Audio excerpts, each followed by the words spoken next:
Ganda ng bungad ah. Wala tuloy ako sa mood. Nakita mo ka ni Alan.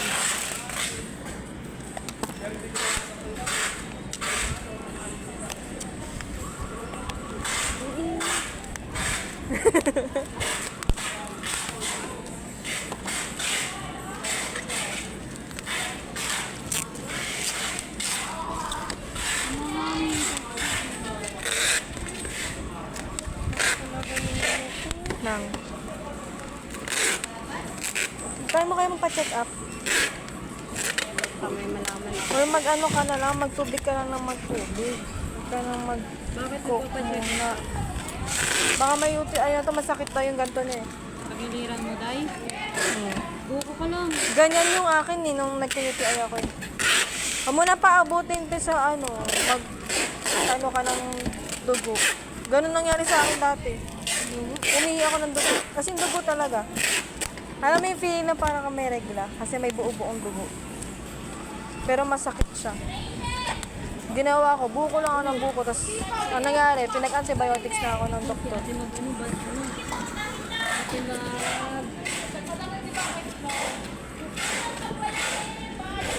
Ay, init!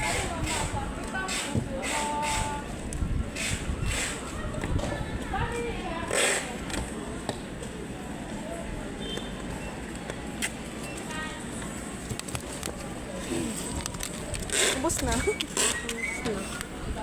Kay Michelle, masakit daw tagiliran niya. Masakit daw tagiliran niya. Buntis. Iyak ka. Hmm? Iyak. Hindi ko alam ba? Ayan, sakit. Tama naman ito.